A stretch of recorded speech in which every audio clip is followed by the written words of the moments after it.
नमस्कार, प्रणाम। अजय भोजपुरी।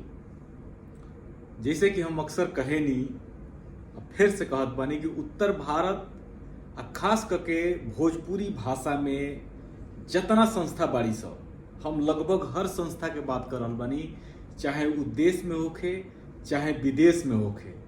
हर संस्था के आपन जौन कार्यशैली रहेला, जौन काम करे के तरीका रहेला, उ गिरोह लेखा होला।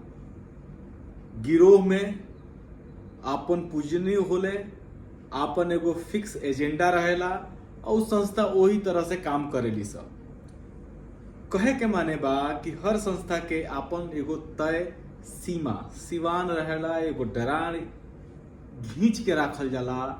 ठीक वैसे ही जैसे रामायण चाहे रामचरितमानस में रावण खातिर लक्ष्मण रेखा खिंचाई रहे, रावणे खातिर खिंचाई रहे, भगवान के मालूम रहे। तो ऐसा ही हर संस्था, हर जो समूह बाटे भोजपुरी के नाव पर, ओकनी में एगो डरान, एगो लक्ष्मण रेखा खिंचाई बा। आ एकर सबसे बड़ असर यदि उ संस्था साहित्य खातिर, भोजपुरी भाषा साहित्य खातिर काम करत होखे। हम फिर से कह दी, काहे हम भाषा साहित्य के बात करतनी, काहे से कि भोजपुरी के नाव पर बहुत सारा संस्था बाड़ी स, बहुत सारा संस्था भोजपुरी के नाम यूज करेली स, बाकी ओकरा में भोजपुरी कुछ ना रहेला। तो हम वो संस्थान के बात करल बानी जहाँ भोजपुरी भाषा साहित्य के बात होताटे, ओकनी के ओ लक्ष्मण रेखा में, ओ डरान में घेराइल बाड़ी स। एकरा वजह से भोजपुरी साहित्य के सही तरीका से प्रचार प्रसार ना हो पावेला। बाकिर एक कुल के बीचे, अतना सब चीजन के बीचे एगो वेबसाइट बड़ुए जौन की लगातार भोजपुरी भाषा आ साहित्य खातिर बड़ा बेहतरीन काम कर रहल बिया। वो वेबसाइट के नाम हो भोजपुरी साहित्यांगन। आज के किताब जौन पर हम चर्चा करे जा रहल बानी, ई किताब भोजपुरी साहित्यांगन से लिहल गई बिया। आज के किताब के नाम हो आखिर के ठगाता। असल में किताब के इस शीर्षक जौन बा ओकरा पर क्वेश्चन मार्क, प्रश्नवाचक चिन्ह होखे के चाही, बाकिर नइखे। तब वो हमरा उम्मीद बाटे कि जब एक किताब के बारे में बात हुई, आज जब रउआ सब एक किताब के पढ़ब, तब मालूम चली कि आखिर के ठगाता, भोजपुरी के नाव पर के ठगा रहल बा। आई किताब कुछ और चीजन के लेके कह रहल बिया कि आखिर के ठगाता। कहानीकार डॉक्टर अमरेंद्र मिश्र जी, प्रकाशक गुरुकुल प्रकाशन पटना, प्रकाशन वर्ष 2016। ई ठेहा भोजपुरी साहित्यांगन। किताब के बारे में बात करे से पहले किताब के लिखे वाला लेखक के बारे में कुछ जानकारी। डॉक्टर अमरेंद्र मिश्र जी से हमार कोनो चिन्हा पर्ची ना हो। भोजपुरी में यहाँ के नाव, भोजपुरी साहित्य जगत में यहाँ के नाव हम कबो सुनले ना रही। बाकी जब ई किताब भोजपुरी साहित्यांगन पर लागल, जौना किताब के बारे में हम बात करे जा रहल बानी, तब हमरा यहाँ के बारे में नाव मालूम चलल। यहाँ के बारे में, यहाँ के नाव हमरा मालूम चलल। एक किताब के पढ़त हमरा मालूम चलल कि यहाँ के पटना आकाशवाणी से अनेकन गो भोजपुरी कहानी प्रकाशित हो चुकल बा। आखिर के ठगाता यहाँ के पहला भोजपुरी कहानी संग्रह 2011 में पटना विश्वविद्यालय से यहाँ के बेस्ट टीचर के अवार्ड मिल चुकल बा। त्रिपोली लीबिया में यहाँ के अल फतेह यूनिवर्सिटी में 5 साल पढ़ौले बानी। 95 से बेसी शोध पत्र अलग अलग पत्रिका, अलग अलग जगह प्रकाशित बा। 12 गो छात्र छात्रा यहाँ के निर्देशन में पीएचडी कैले बालो। पटना विश्वविद्यालय से 2015 में यहाँ के रिटायर भइनी। पटना विश्वविद्यालय से सांख्यिकी में एमएससी आ पीएचडी कैले रहनी। अनेकन गो पद आ विभाग में यहाँ के काम कर चुकल रहनी। यानी कि जौना लेखक के हम किताब के बारे में आज बतावे जा रहल बानी, वहाँ के बहुत बड़ विद्वान बानी। उहे के बारे में ई जानकारी रुआ सबके स्क्रीन पर बा। भोजपुरी कहानी संग्रह की किताब यहाँ के अपना पिताजी स्वर्गीय देवेंद्र मिश्र जी के समर्पित कैले बानी। किताब के बारे में कहानीकार डॉक्टर अमरेंद्र मिश्र जी शीर्षक मन के बात में लिखत बानी की उहे के शब्द है, बाकी लोग के तरह हमरा भीतर एगो दिल बा। तरह तरह के बहुरंगी घटना से भरल एह जीवन में कुछ घटना ऐसन बाड़ी स जवन ओ दिल के भीतर तक छू गई बाड़ी स। पुरान होते हुए भी उ मन में आज भी वैसे ही ताजा बाड़ी स। रवा सबसे ओ सब घटना के साझा करे के प्रलोभन से हम अपना के रोक ना पौनी।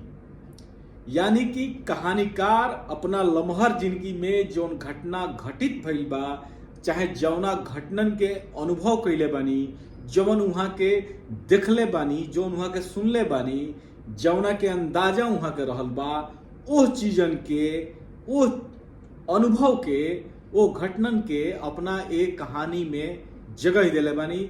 वही के कहानी के आकार देके, भोजपुरी में कहानी के आकार देके एक किताब के रचना के लिए बानी। चूंकि लिखे वाला लेखक देश दुनिया देखले बानी, समाज देखले बानी, बुद्धिजीवी बानी, यही से एक कहानियन में यथार्थ, आदर्शवाद, प्रगतिवाद, आधुनिकता आदि इत्यादि विचार भरल बाटे। हम ही नहीं कहत कि जो पढ़ल लिखल ना रहेला ओकरा भीतरी ना रहेला, ओकरा भीतरी आदर्शवाद, यथार्थ आदि चीज ना रहेला। बाकी एगो ही मानल गई बटे कि जे ढेर पढ़ लिहल ओकरा भीतरी तनी प्रगतिवाद, आधुनिकतावाद तनी ज्यादा रहेला। डॉक्टर अमरेंद्र मिश्र जी कहानियन के बुनियाद से एक किताब के शीर्षक के जोहले बानी। आखिर के ठगाता शीर्षक असल में शीर्षक कम, एक कहानी के पढ़े वाला के खातिर सवाल ज्यादा बा। यदि ये कहानियन के रुआ पढ़ब तब रुआ सबके लागी कि हाँ आखिर इस शीर्षक ऐसे कहे बा, आखिर के ठगाता। मिश्र जी भले अपना एक किताब के शीर्षक के परिभाषित करे के प्रयास कैले बानी, बाकी हम जब एक कहानियन के पढ़नी हो तो इहे लागल हो कि ई सवाल जोन बा आखिर के ठगाता, ई सवाल हमरो सोझा बा, असंभवतः आज के समाज के सोझा बा। जब ई कहानी संग्रह प्रकाशित भई रहे ओ समय के, यानी कि 2016 के समय में भी लोगन के सोझा ई सवाल रहे। आज जब रुआ सब ये कहानियन के पढ़ब तो संभव बा कि कहानी रुआ सबके तनकी सा तो कम से कम झकझोर देबे करी और वो सवालन के जवाब जोहे खातिर रुआ के खोदबे करी। 92 पेज के किताब में कुल 13 गो कहानी बड़ुए। बाकी 13 के 13 कहानियन के संदेश यदि बुझब तो रुआ लागी कि हर कहानी हमनी के जवार के जौन सामाजिक ताना बाना बा, जौन सामाजिक विषमता बा, जौन सामाजिक प्रथा बाटे, ओकर एक अध्याय बड़ुए। माने यदि कहानी के मैसेज पे किताब के आकलन करे के होखे तो ये किताब वाकई बड़ा जानदार आ शानदार किताब बिया।